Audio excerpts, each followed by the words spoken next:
¿Existe en estos momentos una fraternidad mundial secreta que conspira para controlar el mundo? O peor aún, ¿está ya en marcha el plan aterrador? ¿Hay ya colocadas por todo el mundo armas destructoras para provocar una catástrofe? ¿Se puede detener?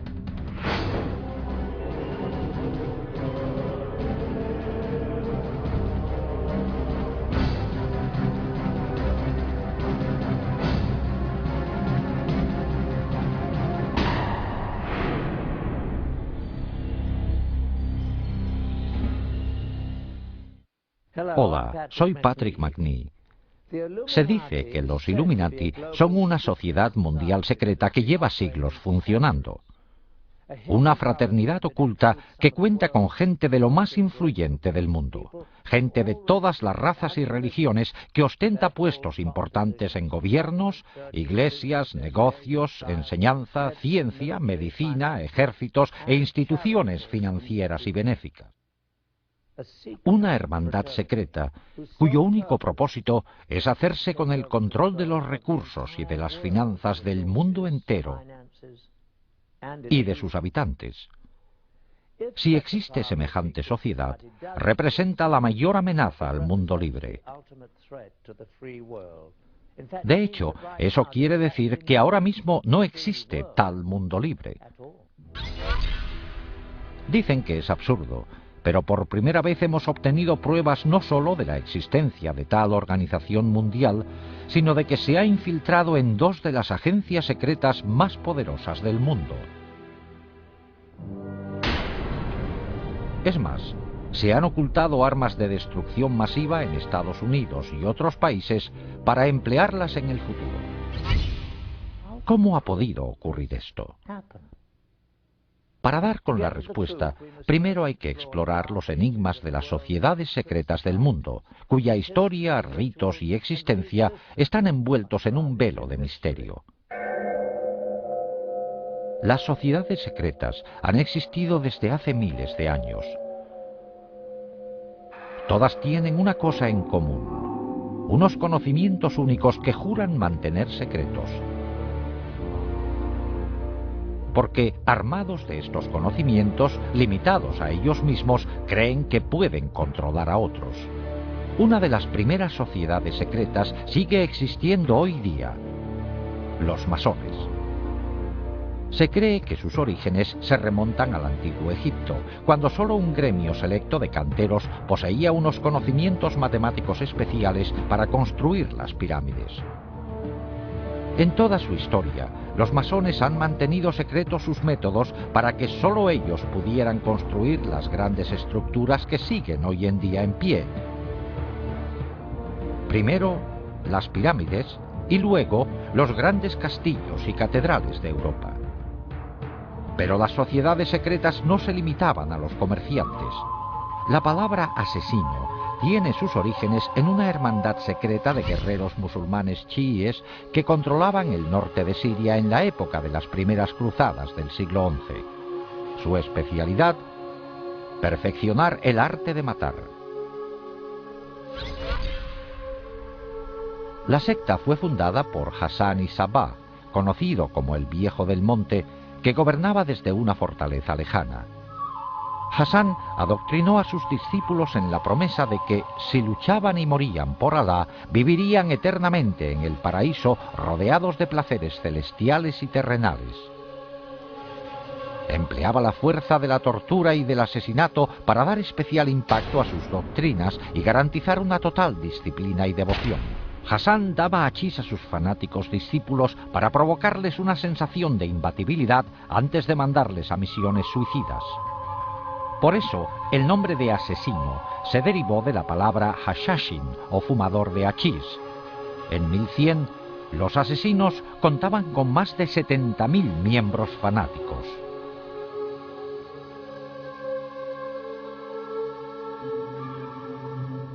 En la misma época histórica se fundó otra hermandad secreta, los Templarios. El Priorato de Sion era una fraternidad de caballeros creada en la Francia medieval con la intención de mantener la estirpe merovingia y restaurar su monarquía en Francia. Su sede oficial era la abadía de Notre-Dame du Mont de Sion en Jerusalén. En 1117, Balduino I, rey de Jerusalén, quedó muy agradecido al priorato por sus servicios para ayudarle a lograr el trono. A cambio, el rey negoció la fundación de los caballeros templarios como extensión militar y administrativa del priorato de Sion.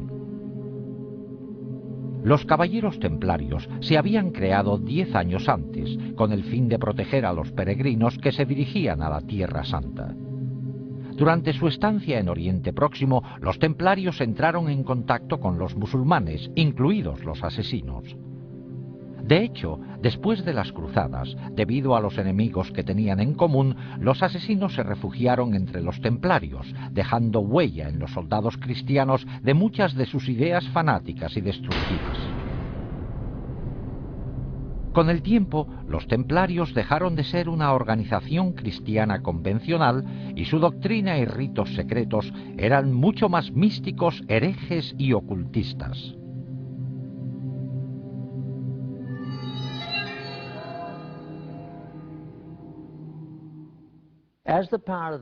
A medida que aumentó el poder de los templarios, la hermandad se convirtió en una iglesia dentro de la iglesia, con sus propios bancos, revocando excomuniones dictadas por obispos y solo obedecían al Papa.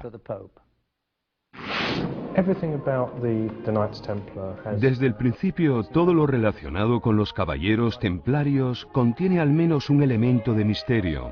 Se fundaron justo después de la Primera Cruzada, que volvió a abrir la ruta entre Europa y la Tierra Santa.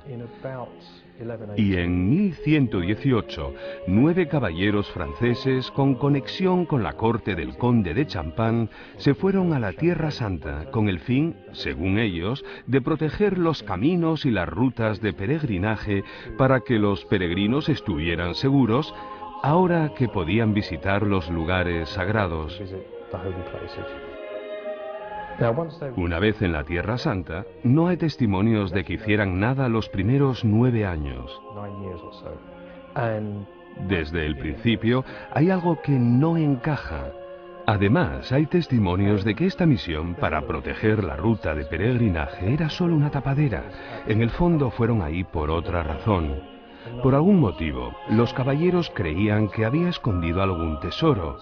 Hay testimonios de que excavaron debajo del monte del templo y los arqueólogos han encontrado artilugios suyos de las excavaciones. Al parecer, los templarios pasaron muy poco tiempo en los caminos. De los 9 años de estancia, la mayoría lo pasaron excavando túneles debajo del monte del templo, el emplazamiento original del templo bíblico de Salomón. ¿Qué iban buscando? El templo de Salomón llevaba mucho tiempo destruido. Pero en épocas de conflicto se sabía que los sacerdotes habían escondido tesoros religiosos en cámaras subterráneas ocultas y los sacaban al pasar el peligro. En la Biblia se dice que el Arca de la Alianza y otros tesoros sobrevivieron así varias invasiones extranjeras. Quizá el Santo Grial hubiese sobrevivido también en el laberinto debajo del templo a la espera de que la humanidad redescubriera su poder. Por cierto, no fue casualidad que los caballeros se instalaran en una mezquita situada en el antiguo emplazamiento. De hecho, fue después de su estancia cuando se hicieron llamar templarios o caballeros templarios. Un monje llamado Bernardo, que luego acabó siendo San Bernardo, intervino en la fundación de los templarios. San Bernardo se ocupaba de descifrar textos en hebreo antiguo. Aunque Bernardo era muy mundano en muchos aspectos, también era muy espiritual de un modo bastante insólito para su época. Le atraía mucho el lado femenino de la religión, los cultos a las vírgenes negras, sobre todo del sur de Francia, que son muy misteriosos, casi paganos.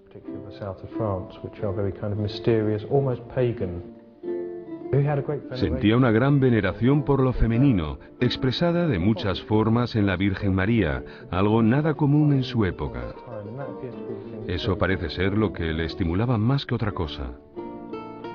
San Bernardo era un hombre muy culto para su época. Sí, estudiaba textos en hebreo, entre otros. Podría ser algo que él encontró en ellos lo que le hizo pensar a esta gente que merecía la pena ir a Jerusalén. Es una teoría, pero una teoría válida. Parece tener mucho sentido. Los que estudian estos antiguos documentos quieren de repente que sus súbditos vayan a estos lugares históricos que se mencionan en ellos. Buscan algo. No sé personalmente qué encontraron, salvo que les parecía importante. No se sabe. Fuera lo que fuera, no se sabe dónde está. Es un misterio, pero abundan todo tipo de teorías que podrían ser correctas. Documentos, Arca de la Alianza, Santo Grial, lo que fuera, pero todas con un secreto.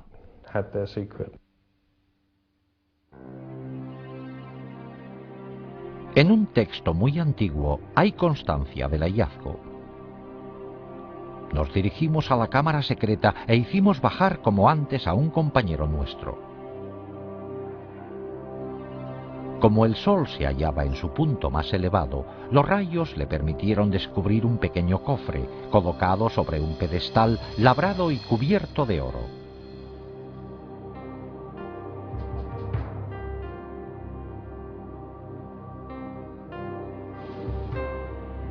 Nos dio la señal para el ascenso y lo sacamos de inmediato. Lo hemos traído para que lo examine el Consejo Supremo. ¿Qué había en este cofre para que los templarios se emocionaran tanto? Lógicamente, a un grupo de caballeros cristianos con voto de pobreza no les interesaba nada material. Es más probable que fuera un objeto con un gran significado religioso. Hoy día no se sabe aún exactamente qué encontraron los templarios en la cámara secreta. Lo que sí se sabe es que al enterarse del hallazgo, el conde Hughes de Champagne, el hombre que financió la expedición, volvió a Jerusalén para unirse con sus anteriores vasallos. Una vez ahí, dejó todas sus posesiones materiales para servirles como caballero templario. Después de este descubrimiento, el gran maestre de los templarios visitó al Papa, y con la bendición de San Bernardo, la Iglesia reconoció oficialmente su orden. En el mundo cristiano, los hombres se unían rápido a los caballeros, renunciando a sus familias, dejando sus posesiones materiales y aceptando los difíciles votos de pobreza y castidad.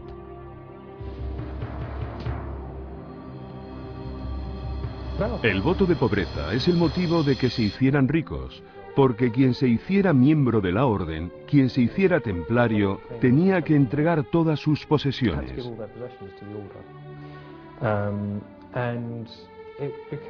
Además, se acabó viendo como un símbolo de prestigio que las familias nobles tuvieran hijos en la orden de los templarios.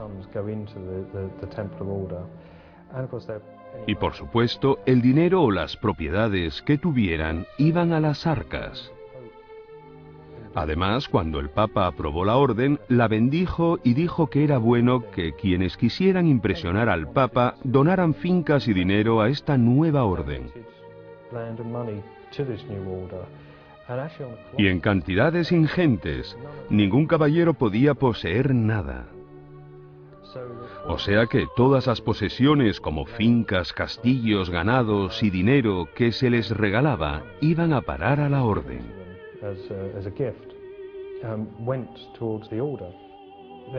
Tenían fama de ser la fuerza militar más temible y competente del bando cristiano. Eran una especie de geos de aquella época, también porque eran una mezcla de monje y soldado. Los templarios proliferaron muchísimo después de las cruzadas. Se hicieron con el control financiero de Europa, dominando todas las principales industrias, sobre todo la de los préstamos. Inventaron el sistema de cheques moderno, y en cuestión de unos años tenían contentos a todos los reyes de Europa. Tenían demasiados humos en muchos sentidos, sobre todo con de cheques moderno, y en cuestión de unos años tenían contentos a todos los reyes de Europa. Tenían demasiados humos en muchos sentidos, sobre todo con respecto al Papa y a muchos reyes. Eran sumamente ricos, parecían ser los amos del mundo. La mayoría de los historiadores cree que recibieron su justo castigo por su riqueza. El rey francés que inició la represión de los templarios, Felipe el Hermoso, sentía envidia de su gran riqueza. Y se piensa que les acusó de blasfemia y de sacrilegio, pero que lo que en realidad quería era su dinero. Se les acusó de blasfemia y de sacrilegio, así como de incumplimiento de la reverencia habitual de la Iglesia, pero eso era bien sabido. Las acusaciones contenían elementos sexuales, pero siempre los hay en acusaciones contra grupos herejes. Se les acusó de sodomía, de actos homosexuales, se les acusó de escupir y de pisotear la cruz, de adorar no solo una cabeza barbuda y cortada, sino también en casos excepcionales se les acusó de adorar la cabeza cortada de un gato. La Iglesia Católica se hizo con las confesiones necesarias para eliminar a los templarios. Un viernes 13 de 1307, el Papa disolvió oficialmente la orden. Su gran maestre murió en la hoguera. A mediados de la década de 1300, los templarios parecían haber desaparecido completamente y se confiscó su hacienda. Pero ¿se podría disolver la hermandad más rica y poderosa del mundo y confiscar toda su riqueza de la noche a la mañana? No. Los templarios, bien preparados y organizados, pasaron rápidamente a la clandestinidad y se llevaron consigo toda su riqueza. Se convirtieron en una sociedad secreta muy poderosa y con muchos fondos. De hecho, como ha demostrado la historia, solo desaparecieron de la vista de la gente. Pero con una nueva faceta, un odio acérrimo a la Iglesia Católica. Al mismo tiempo, el priorato de Sion supuso que la Iglesia haría lo mismo con ellos. También parece que desaparecieron, pero solo de la vista de la gente. Durante más de 400 años, desde el siglo XIV hasta finales del XVIII, los masones, los asesinos, el priorato de Sion y los templarios subsistieron como sociedades secretas relativamente aisladas, con una influencia limitada, hasta que, el 1 de mayo de 1776, en Baviera, la humanidad vio lo que podría ser su peor destino. Adam Weishaupt, catedrático de Derecho Canónico, educado con los jesuitas y que sabía mucho de ocultismo, formó una nueva organización secreta que aglutinaría a todas las demás con un fin inconcebible: hacerse con el control total del mundo y de sus recursos y dominar por completo a sus habitantes. Weishaupt la describió eufemísticamente como un nuevo orden mundial. Esta hermandad diabólica se fundó inspirándose en una síntesis de las ideas centrales de sociedades secretas anteriores. Combinó ingeniosamente los conocimientos y ritos secretos masónicos, el misticismo islámico, artes mortales y uso del hachís de los asesinos, el carácter influyente del priorato de Sion, así como la riqueza, poder, organización militar y venganza contra la Iglesia Católica de los templarios. A todo eso, él añadió sus conocimientos de ocultismo. No fue mero accidente que escogiera el 1 de mayo, una fecha muy importante del calendario satánico, para fundar su asociación. El grupo se llamaba Illuminati. La traducción pública era inspirados intelectualmente. Pero Weishaupt dijo en privado que la palabra provenía de Lucifer y significaba poseedores de la luz. El sello oficial de la hermandad era una pirámide mística sin acabar y un ojo encima con rayos de luz irradiando en todas las direcciones. El ojo representaba la clarividencia y la sabiduría de la hermandad iluminada que domina el mundo. El fundador enumeró a sus seguidores los 5 medios principales secretos que se emplearían para lograr su objetivo de dominar el mundo en su totalidad. 1. Se emplearía el soborno sexual y monetario para controlar a hombres que ostenten cargos importantes en las distintas categorías de todos los gobiernos y otros puestos de responsabilidad. 2. Los Illuminati que fueran profesores de facultad y universidad deberían preparar a los mejores estudiantes para la causa. 3. Se colocaría a personas de influencia y estudiantes especialmente preparados bajo el control de la hermandad detrás de todas las instituciones gubernamentales, religiosas y financieras y se emplearían como agentes. 4.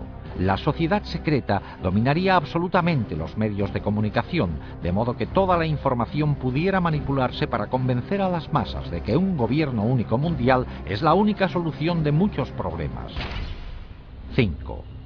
La fase final de la operación emplearía todos los recursos disponibles para provocar golpes militares que derrocarían a todos los gobiernos contrarios y pondrían al mundo bajo el control de un gobierno único al mando de los Illuminati.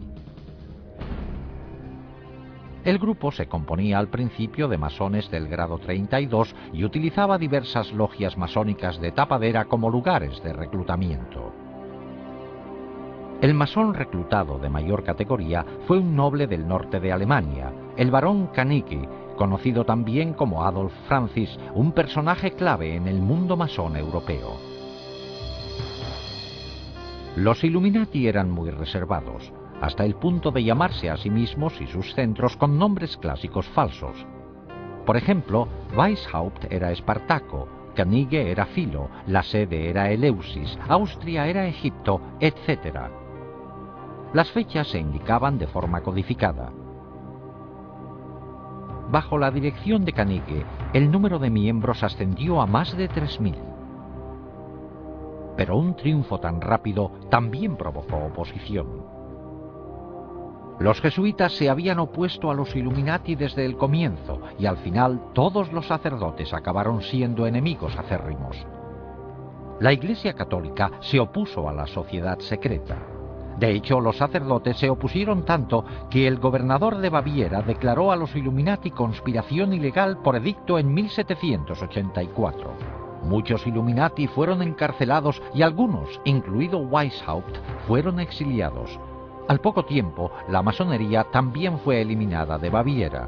A finales del siglo XVIII, los Illuminati parecían haber desaparecido completamente del mapa. Pero en realidad, los Illuminati siguieron el ejemplo de las sociedades secretas anteriores, pasaron a la clandestinidad y añadieron un objetivo secreto más: infiltrarse y derribar la religión católica.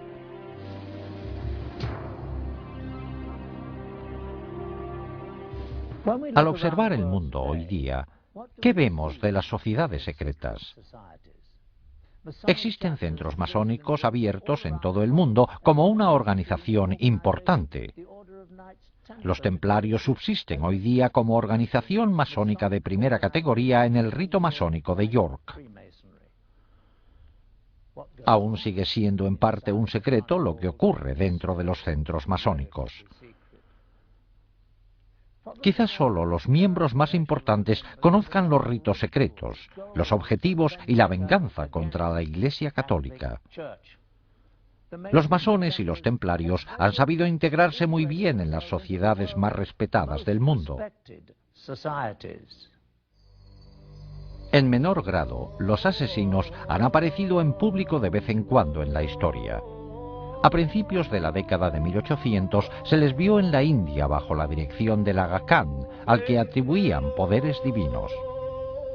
A finales de esa década, el Aga Khan les llevó a Afganistán, donde mantuvieron una relación duradera con los británicos. Posteriormente, los descendientes del Aga Khan se infiltraron en la cultura occidental. Un ejemplo destacado fue cuando el príncipe Ali Aga Khan, nieto del Aga Khan II, se casó con la actriz norteamericana Rita Hayworth. ¿Han quedado los asesinos, como orden secreta homicida, relegados ya al pasado? Por el derramamiento de sangre actual a manos de extremistas islámicos, se diría que los asesinos siguen vivos y activos. El priorato de Sion también sigue en pie. De hecho, se piensa que varias figuras históricas ilustres han ejercido de grandes maestres del priorato y existen pruebas que lo confirman. En 1975 se descubrió algo en una biblioteca de París. Se encontraron unos pergaminos llamados Le Dossier Le Carré. En estos documentos se revela que entre sus miembros secretos estaban Leonardo da Vinci, Víctor Hugo e Isaac Newton.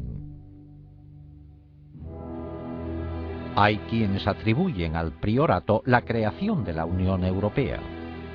Se cree que el anterior presidente de Francia, François Mitterrand, era miembro del priorato, al igual que mucha otra gente con poder.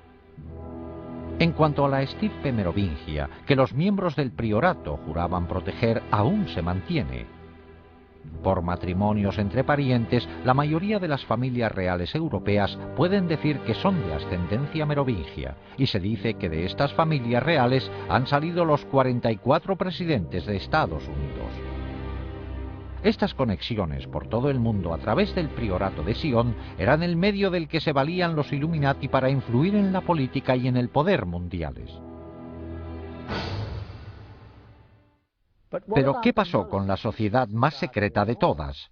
Los Illuminati de Weishaupt. La hermandad que prometió unir a todas las demás sociedades secretas para dominar el mundo. ¿Sigue dedicándose activamente a su plan diabólico de dominar el mundo? Por supuesto, nuevos hechos sorprendentes descubiertos revelan que es más fuerte que nunca. El estudio de una sociedad secreta es como estudiar las corrientes de un lago.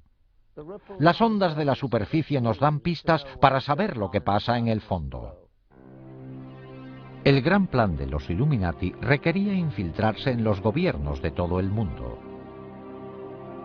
En nuestra amplia investigación nos hemos centrado solo en un objetivo, la antigua Unión Soviética, para ver cómo la manipularon los Illuminati. Un modo efectivo de lograr el control de un gobierno sería penetrar en sus servicios de espionaje. Una información recién publicada de los archivos de la KGB aporta datos inéditos.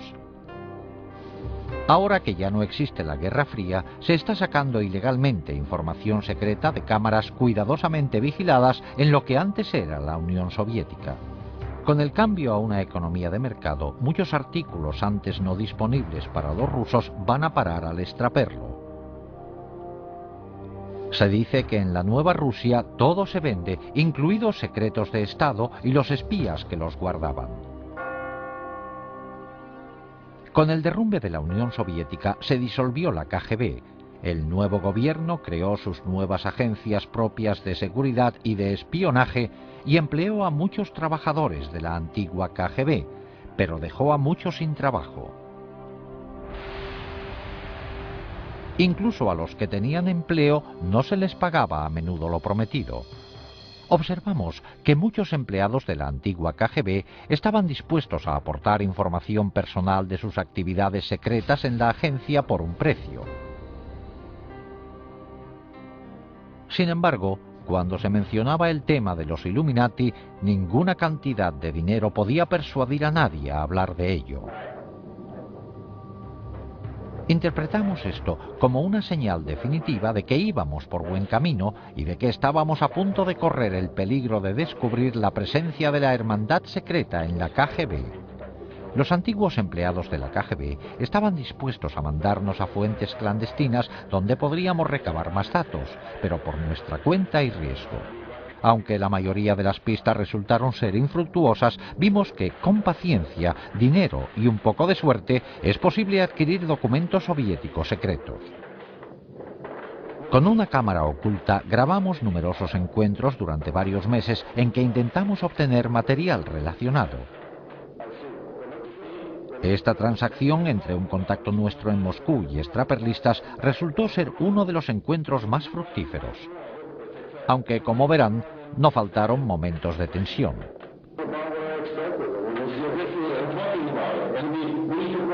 man. We need to, take care of stuff. I deal with 5,000. That's all I have. Okay, so, we need more money. I'm talking, we need more money, okay? We can get, okay, let's do that. Give us 5,000, that's okay, and the rest you can give, tomorrow, the next day, whatever. 5,000 is a deal. That's it, I can't do that. This is all I have. Okay, come on, let's talk here. Hey, run enough! Cuando nos libramos al final de los extraperlistas, en algunos de estos documentos hallamos confirmación de la información más valiosa que nos habían contado los agentes de la antigua KGB. Tal y como nos habían dicho, efectivamente, la KGB registraba todas sus actividades en documentos, películas y cintas. Estas se almacenaban en unas instalaciones debajo de la sede de la KGB bajo la mayor seguridad. Probablemente estos eran los archivos más delicados de la agencia porque explicaban con todo detalle las actividades más secretas de la KGB y posiblemente su conexión con los Illuminati.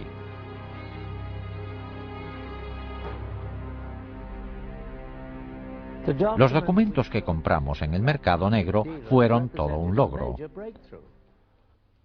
No solo confirmaban que había más material revelador de la KGB, sino dónde se encontraba. Volvimos otra vez a las fuentes clandestinas, provistos ahora de esta nueva información. Creíamos que, al haber desaparecido la KGB, no existirían la mayoría de las defensas que protegían sus archivos. Alguien debe de tener el conocimiento y acceso para suministrárnoslos a un precio. En los 5 meses siguientes empleamos nuestras fuentes para intentar obtener estos archivos secretos de la KGB. Esta transacción entre un contacto nuestro en Moscú, un intérprete y un extraperlista fue todo un éxito. Este encuentro tuvo lugar en una fábrica textil del distrito Sokornoky de Moscú. Este es el despacho del propietario ruso de la fábrica y que la emplea tanto para negocios lícitos como ilegales. Después de presentarnos e intercambiar unas palabras, se le pregunta al extraperlista si tiene ahí mismo el material de la KGB.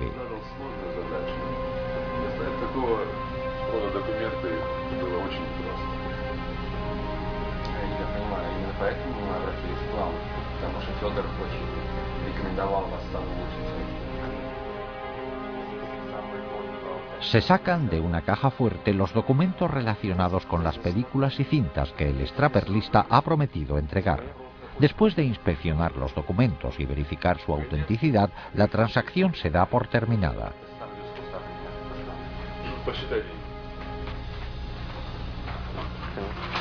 Okay, well, thank you. Спасибо. Пожалуйста. Nice to meet you.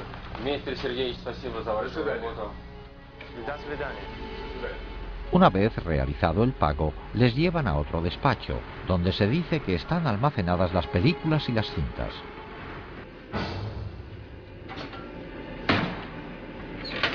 Y por fin, aparecen los documentos, cintas y películas que nos habían dicho.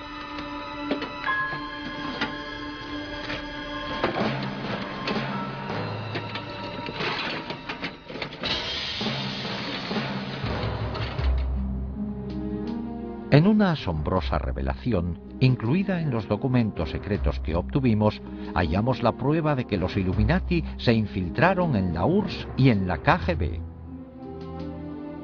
En unos comunicados entre 2 agentes superiores de la KGB se menciona al primer iluminado, Adam Weishaupt, por su nombre. A continuación, aluden a una conexión con 2 antiguos gobernantes de Rusia, Stalin y Nikita Khrushchev. Nuestra misión para colocar agentes dentro del Vaticano es un objetivo del que el fundador, Weishaupt, hablaba hace 200 años. Tanto Stalin como Khrushchev intentaron lograrlo durante años, aunque sin éxito. Pero creo que esta vez podremos lograrlo por fin. Es más, en el laboratorio nuestros investigadores descubrieron algo alarmante. En una vista ampliada se observa que un punto minúsculo, el punto final de la última frase de la página, es un sello. Es la pirámide incompleta con un ojo en un triángulo encima. La insignia oficial de los Illuminati, una marca empleada por la sociedad secreta desde su creación en 1776. La KGB estaba empeñada en infiltrarse en el Vaticano. ¿Para qué les iba a interesar tanto a los rusos este lugar concretamente? La respuesta es sencilla. A los rusos no les interesaría el Vaticano, pero sí a los Illuminati. No solo fomentaría el odio contra los católicos, sino que además sería importante para lograr el objetivo final de dominar el mundo. El Vaticano puede ser la fuerza más poderosa del planeta para influir en la gente. Las políticas del Vaticano afectan a 1.000 millones de personas dispersas por todo el globo, en comparación con menos de 300 millones bajo el mando directo de Estados Unidos o de la Unión de Repúblicas Socialistas Soviéticas. La figura dominante de este vasto imperio de seguidores es un hombre, el Papa, del que piensan que sus palabras y deseos tienen inspiración divina. Ninguna otra persona en el mundo entero tiene tanto poder e influencia. Los Illuminati tenían un gran interés en influir como pudieran en el Papa y en sus consejeros. La KGB tenía un grupo de agentes destinados en Roma. Pero la ciudad del Vaticano es un mundo muy cerrado.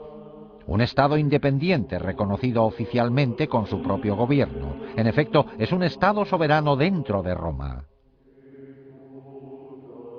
La vigilancia desde el exterior deja que desear. A partir de más documentos secretos de la KGB que hemos obtenido, sabemos que en 1972 los Illuminati, valiéndose de la gente que tenían en la KGB, formularon un plan drástico para destinar a un agente suyo dentro del Vaticano.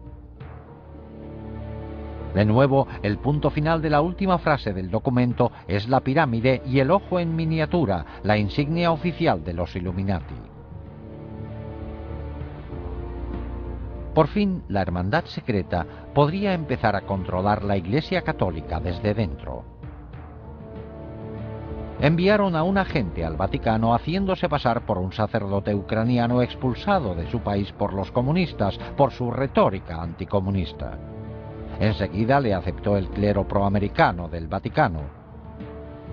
Tras unos meses logró su principal objetivo, ganarse la confianza del despacho del cardenal Villot, el secretario de Estado del Papa Pablo VI.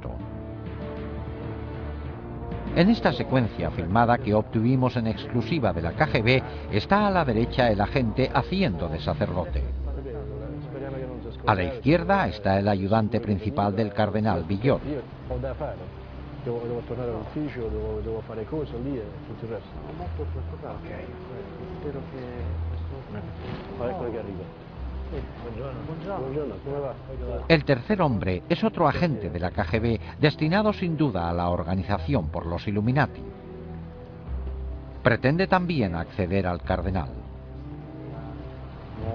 Sì. Questo va bene, molto piacere. Bene, molto bene. Bravo, bravo, fa piacere. Abbiamo la sua collaborazione. Sì. Bene, bene. E teniamo molta considerazione di questo.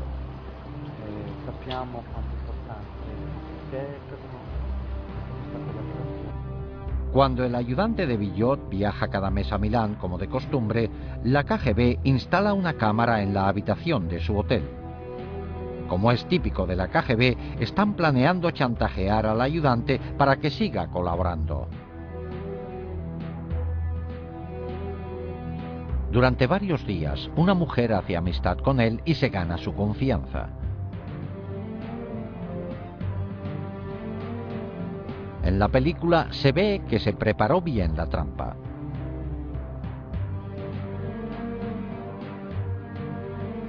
Una noche, la mujer va a la habitación de él para salir a cenar juntos.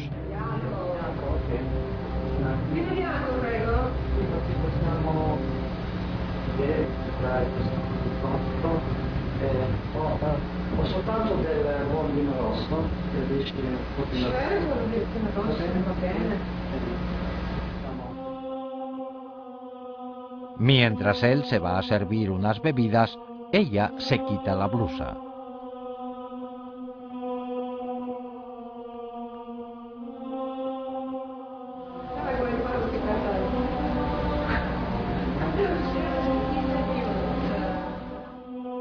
La película se corta de repente, pero independientemente del resultado del encuentro, el plano de este sacerdote con una mujer medio desnuda en su cuarto es suficientemente perjudicial como para garantizar la vigilancia de las actividades de Villot. Claro que, al poco tiempo, los agentes de la KGB al mando de los Illuminati empezarán a buscar modos de manipular al mismo Villot. Una vez logrado, estarán muy cerca del núcleo del catolicismo, el Papa Pablo VI. Pero al parecer, los Illuminati no se contentaban solo con ejercer influencia para controlar el Vaticano. A veces recurrían al homicidio. Durante la fundación de los Illuminati, varios oficiales han muerto en el Vaticano en circunstancias muy sospechosas, incluidos 3 papas. En cada caso, el momento de la muerte del oficial se calculó para que tuviera gran trascendencia política, la señal que indica que la hermandad secreta influye en la política mundial para su propio beneficio. En 1939, el Papa Pío XI iba a realizar una declaración condenando a los nazis y a los fascistas, grupos que cometían las barbaries que defendían los Illuminati. Pero antes de hacer la declaración en público, murió de repente. A un ayudante muy cercano, el cardenal Tisserand, le oyeron decir una y otra vez: «¡Le han asesinado! ¡Le han asesinado!». Se le embalsamó enseguida, lo que hizo imposible que se le practicara una autopsia. En 1978, posiblemente la hermandad secreta volvió a recurrir al asesinato para manipular al pontificado. El Papa Pablo VI murió de repente. Es cierto que estaba débil, pero el brusco empeoramiento de su condición les pareció demasiado oportuno a muchos observadores. Sin embargo, los Illuminati se llevaron una sorpresa que tal vez no se esperaban: un papa que les haría frente. Juan Pablo I. Poco después de asumir el cargo, el nuevo papa mostró una gran independencia. Juan Pablo parecía sentir un especial desagrado por la corrupción que había visto cundir en las finanzas del Vaticano. Mientras fue cardenal de Venecia, el Banco Católico Veneciano se vendió al Banco Vaticano por una cantidad muy inferior a la normal. Los beneficios acumulados por unos pocos superaron los 70 millones de dólares, pero las pérdidas de los venecianos fueron enormes. El clero veneciano incluso perdió sus fondos de pensiones. En la transacción intervinieron los banqueros Roberto Calvi, su asesor Sindona, y el director del Banco Vaticano, el obispo Marcinkus. Después de que a Juan Pablo se le nombró papa, los 3 seguían encargados de invertir gran parte del dinero de la Iglesia. En su nuevo cargo, el pontífice tenía el poder de investigarlos y sacar los hechos a la luz pública. En total, estuvo a punto de descubrir transacciones ilegales que ascendían casi a 1.000 millones de dólares. Esto asestaría un duro golpe a los Illuminati, que desde luego estaban detrás de las transacciones ilegales. El peligro para el Papa quedó claro un día en un encuentro privado entre Juan Pablo y un arzobispo ortodoxo ruso, Nikodim. Al comenzar el encuentro se le sirvió café. Nikodim tomó el primer sorbo y al poco rato se desplomó en el suelo y murió.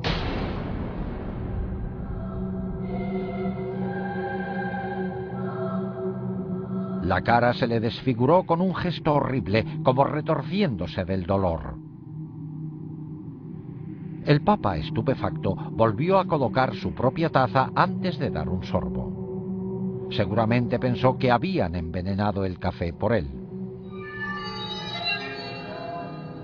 Sin embargo, el médico declaró que el arzobispo había muerto de lo mismo que los demás en el Vaticano, de una fuerte trombosis. Todos los hechos relacionados con la misteriosa muerte del arzobispo ruso apuntaban a un intento de asesinato y encubrimiento. El cadáver del arzobispo fue embalsamado al poco de morirse sin un examen médico completo previo. Después del embalsamamiento sería imposible realizar una autopsia exacta para ver la causa de su muerte, sobre todo si hubo envenenamiento.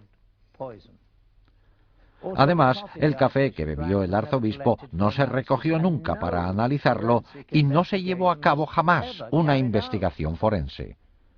Aunque desaparecieron las pruebas, para muchos estaba claro que el Papa se había librado por poco de que le asesinaran 10 días solo después de ser elegido. El incidente fue tan espantoso que Juan Pablo convocó una reunión en secreto con sus 4 cardenales principales para discutir la situación. La reunión se celebró el 28 de septiembre de 1978. En la sala estaban solo los 4 cardenales y el Papa. Hoy día se sigue sin saber exactamente qué dijeron, pero al Papa le pidieron que tomara medidas. Puso fin al mandato del cardenal Billot como secretario de Estado. Este era el mismo cardenal Billot a cuyo ayudante se había chantajeado en las películas de la KGB en 1972. En esos 6 años, este cardenal debió también de caer en la trampa de los Illuminati. Su destitución implicaba que el Papa había descubierto al menos una parte del plan secreto. Pero ni siquiera Juan Pablo pudo evitar la muerte a manos de los Illuminati. Esa noche, el pontífice se retiró antes de lo normal y se llevó con él apuntes de la reunión secreta para meditarlos. A las 5 de la madrugada, la ayudante más próxima al Papa, Sor Vincenza, empezó a preocuparse. Su santidad nunca se había quedado dormido. Miró por la puerta. Juan Pablo estaba sentado en la cama con la luz encendida, como si estuviera leyendo. Tenía papeles alrededor. Pero, para sorpresa de ella, su rostro tenía la misma expresión desfigurada y agonizante que la que ella vio en el arzobispo Nicodem días antes. Juan Pablo murió a los 33 días de ser nombrado Papa. Tras más de 200 años de perfeccionar sus artes secretas, los Illuminati ocultaban sus huellas con gran precisión. Aunque el Papa le había destituido de su cargo como secretario de Estado horas antes, el cardenal Billot asumió el mando. Como cardenal más importante, él era ahora el Papa provisional. Se encerró en el cuarto del Papa para recoger los medicamentos y la mayoría de los papeles que había, incluidos los apuntes de la reunión secreta. También se llevó los dulces que le gustaba tomar al pontífice cuando leía, e incluso sus gafas y zapatillas. Estos artículos no se volvieron a ver jamás. Luego, Billot mandó a Sor Vincenza a un convento, tras prohibirle que dijera a nadie que había encontrado al Papa muerto, ni nada de lo que había visto. A las 6:10 de la mañana ordenó que llamaran a los embalsamadores, pero lo más chocante es que llegaron casi al momento. Se calculó que, dada la distancia que tenían que recorrer los embalsamadores, les debieron de contactar a las 4:45 de la mañana, 15 minutos antes de que la hermana descubriera al Papa. A las 7:30 se realizó un comunicado público. La causa de la muerte fue un paro cardíaco. En vez de Sor Vincenza, se dijo que el secretario del Papa, Monseñor Maghe, le había encontrado muerto, y la hora se cambió a las 5:30. Antes de realizarse el comunicado, los embalsamadores ya habían acabado. Al igual que con la muerte similar del arzobispo ruso solo 23 días antes, se descartó la posibilidad de una autopsia 100% exacta. Si hubiera sido un asesinato, las posibilidades de demostrarlo estaban ya descartadas.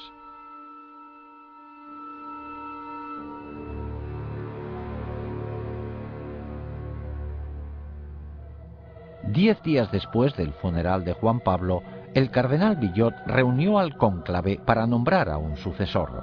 Este organismo electoral oficial se compone de 111 cardenales. Una vez a solas en la Capilla Sixtina, los cardenales invocan el poder del Espíritu Santo para que les guiara en su decisión.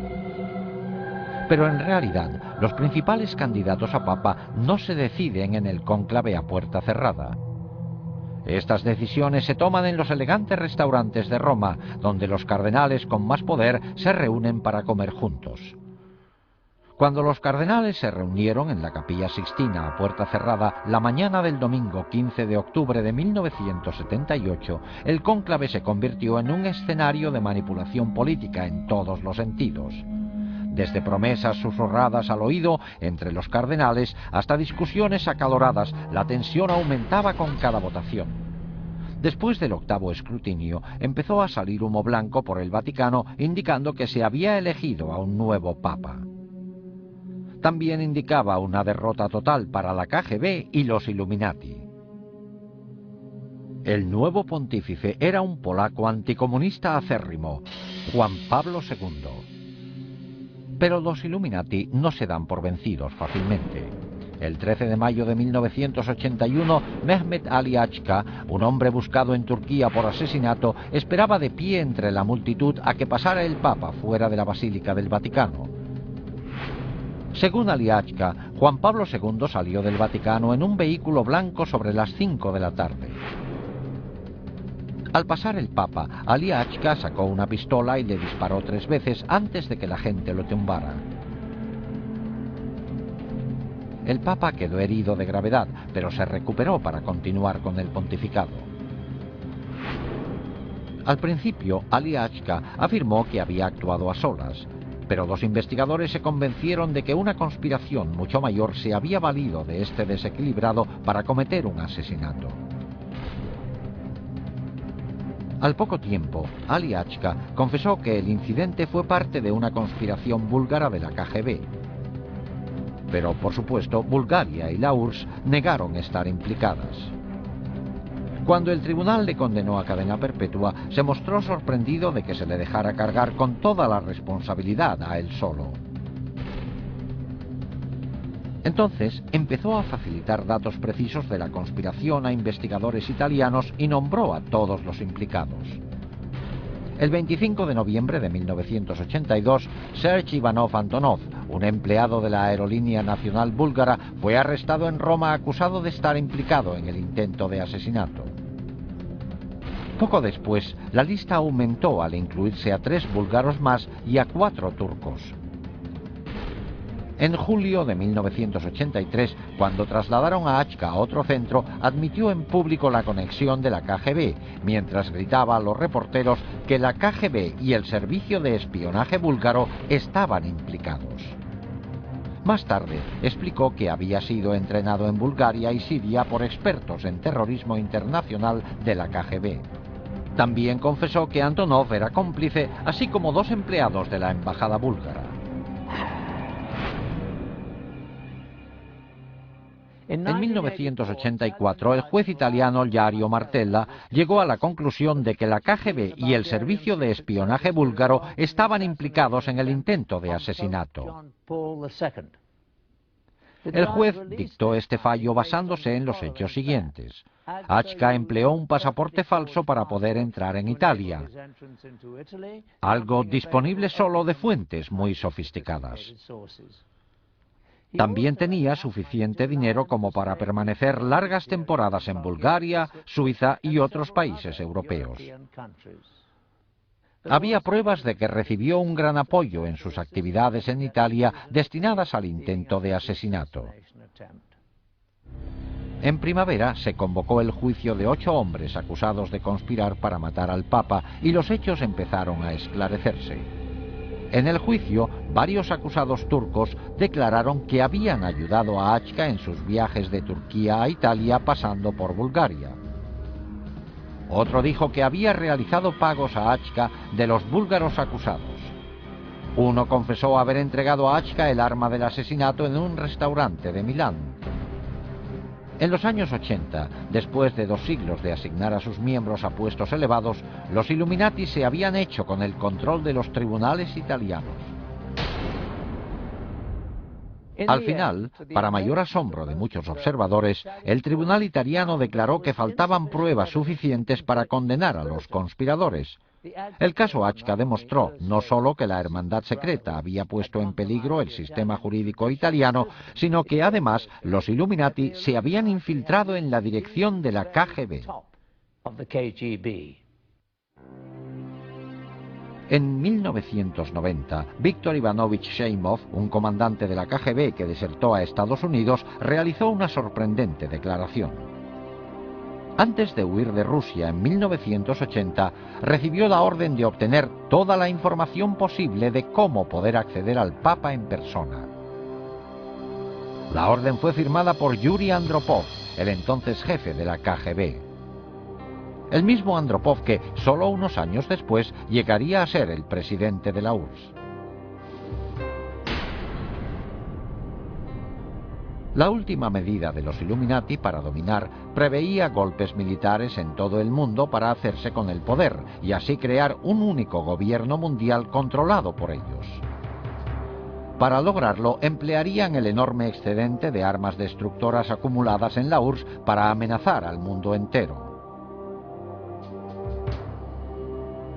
Aunque la KGB era la más conocida, no era la única agencia de espionaje de la URSS. Otra agencia igual de impresionante, pero aún más secreta que la KGB, era la GRU, dedicada a espionaje militar. Y la hermandad secreta hizo todo lo posible para infiltrarse en ella. La prueba de que lo lograron se demuestra en estos documentos secretos de la GRU, que se los compramos a un extraperlista en Rusia. En ellos se le encarga a un agente que trabaje en Washington haciéndose pasar por periodista. Los Illuminati han vuelto a dejar su huella reveladora. El punto aumentado al máximo es la pirámide y el ojo que todo lo ve. Mientras que la KGB recopilaba información sobre figuras políticas e influía en la política mundial, la GRU recopilaba datos esenciales para lograr objetivos militares. Algunas actividades de la GRU estaban destinadas a lograr objetivos en varios conflictos actuales como Afganistán. Pero la misión principal de la GRU eran los preparativos para futuras guerras con otros países, sobre todo con Estados Unidos. Esta era la agencia prevista para colocar las armas destructoras para la fase final del plan secreto de los Illuminati. Los agentes de la GRU estaban preparados a la perfección para ese fin.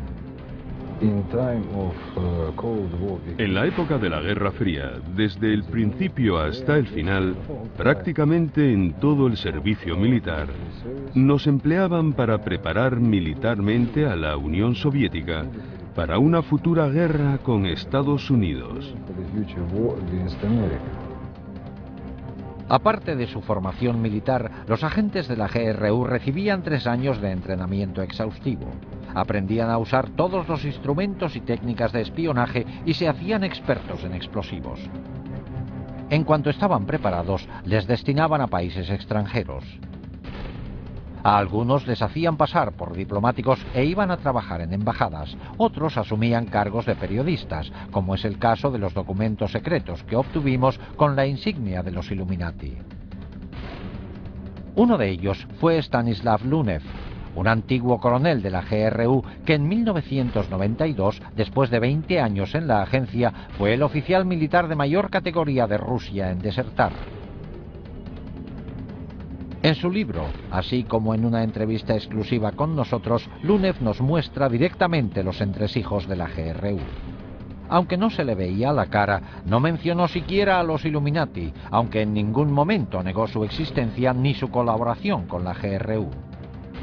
Sin embargo, revela algunos hechos sorprendentes.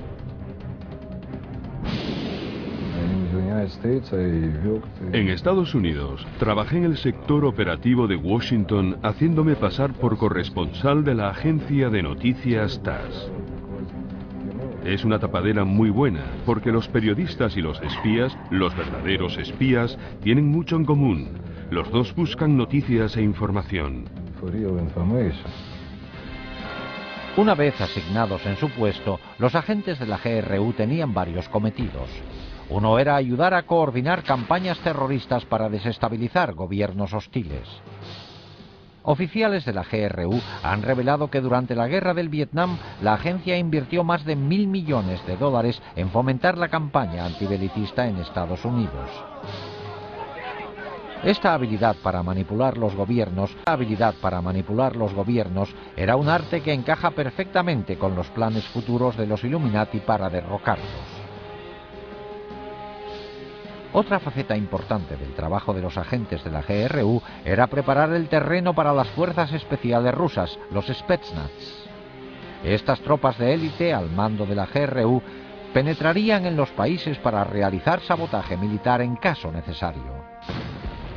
Algunas volarían objetivos estratégicos como centrales eléctricas, puentes y centros de comunicaciones. Otras formarían brigadas asesinas para matar a jefes de gobierno y a sus familiares. Estas dotes eran de gran valor para los Illuminati de cara a dominar el mundo.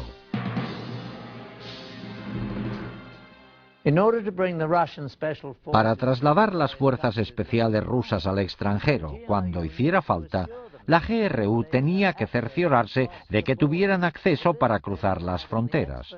Para esto contaban con la KGB. La agencia era excelente para lograr entrar en países hostiles. Necesitaba poder destinar a sus espías de forma coherente para sonsacar información. La KGB a menudo recurría al sexo y al chantaje para lograr sus objetivos. En esta película tomada con cámara oculta, el hombre de la derecha es un agente de la KGB haciendo de cuervo, un hombre con la misión de seducir a alguien para espiar. Este cuervo está tentando a un guarda fronterizo mexicano.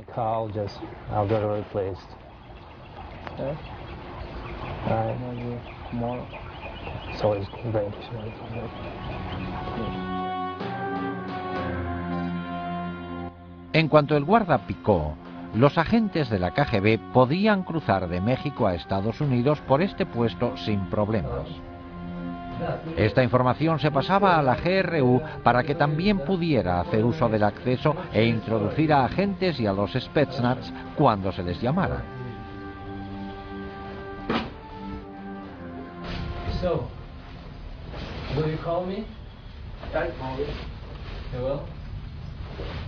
Anyway, I'll contact you, you know what I mean? I'll call you.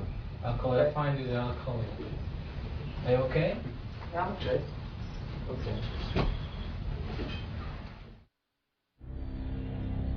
Para ejecutar el programa de caos mundial y golpes militares, la Hermandad Secreta se sirvió de la GRU para colocar por todo el mundo agentes clandestinos y armas destructoras. Estas armas permanecerían ocultas en lugares estratégicos hasta que hicieran falta. Cuando los Illuminati lo decidieran, los agentes saldrían a la luz y se emplearían las armas.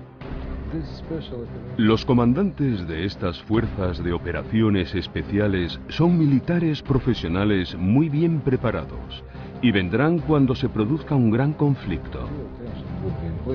Y necesitan sistemas armamentísticos muy especiales para destruir objetivos muy protegidos. O sea que dispondrán de armas nucleares, químicas, biológicas y de otros tipos. Las armas más temibles que se introdujeron ilegalmente fueron los dispositivos nucleares pequeños, que se conocen como bombas nucleares de maleta. Estas armas pueden transportarse fácilmente, pero tienen una potencia destructora enorme. Una vez introducidas en Estados Unidos y otros países enemigos, se escondieron en lugares seguros y podrían recuperarse en tiempo de guerra. Se calcula que un alarmante número de estos dispositivos nucleares se colocó en Estados Unidos y en otros países. Con toda probabilidad, estos dispositivos permanecen ocultos en lugares secretos listos para emplearse hoy. Gracias a los archivos de la KGB abiertos recientemente, hemos visto asombrados cómo los Illuminati han estado manipulando hasta ahora las instituciones mundiales como el Vaticano. Y hemos visto que se han colocado por todo el mundo armas destructoras. Nos hemos centrado solo en la conexión de Rusia con los Illuminati. Desde que Adam Weishaupt fundó la sociedad secreta en 1776, sus tentáculos se han extendido a muchas otras naciones del mundo. Incluso en Estados Unidos existen señales reveladoras. La más obvia se halla en el reverso del billete de $1. Se ven claramente la pirámide y el ojo, la insignia de los Illuminati, que se incluyó ahí en 1933 por orden del presidente Franklin D. Roosevelt. Debajo se lee en latín Novus Ordo Seclorum, que se traduce como Nuevo Orden Mundial.